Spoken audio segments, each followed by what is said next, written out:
అంటే ఒక స్థాయిలో కిషన్ రెడ్డి పార్టీ అధ్యక్షుడిగా ఉండడానికి, పార్టీ నడపడానికి కూడా పనికిరాడు అనే స్థాయిలో కూడా మీరు విమర్శలు చేశారు కదా. అప్పుడు బీఫ్ ఫెస్టివల్ ముందు మాకు ఆయనకేం ప్రాబ్లం లేకుండే, కానీ ఇప్పుడు బీఫ్ ఫెస్టివల్ కొంతమంది యూనివర్సిటీలో కొంతమంది ఫాల్తూ వాళ్ళు ఉంటారు.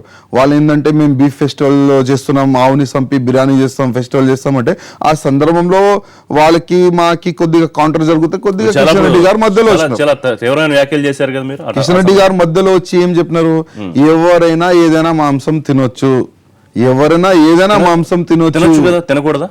ఎట్లా తింటారండి? ఏదైనా తినండి. ఈ దేశంలో ఎవరైనా ఏమన్నా తినొచ్చా, తినకూడదా? మీరు ఏదైనా తినండి, కుక్క మాంసం తినండి, గాడిద మాంసం తినండి, కానీ మేము ఆవుని చంపి దానికి బిర్యానీ చేసి దానికి ఫెస్టివల్ చేస్తామంటే అంత మాకు చేత కాదా?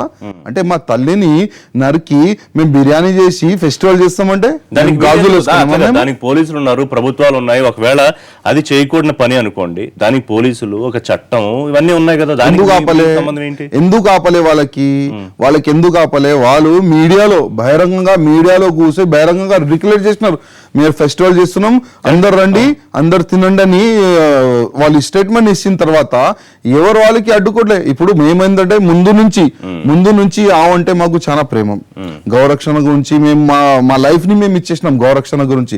ఇవాళ మేము ఉండి హైదరాబాద్ లో ఉండి ఆవు మీద ప్రేమ ఏ స్థాయిలో ఉందంటే ఆవును కాపాడడానికి మనుషులన్నా చంపేయచ్చు, ఆ స్థాయిలో ఉంది. ఇప్పుడు ఆవుకి నా తల్లి సమానం నేను చూస్తా, ఎవరైనా ఉండని ఆవులని కోస్తానంటే వాళ్ళకి నేను చంపుతా. గుజరాత్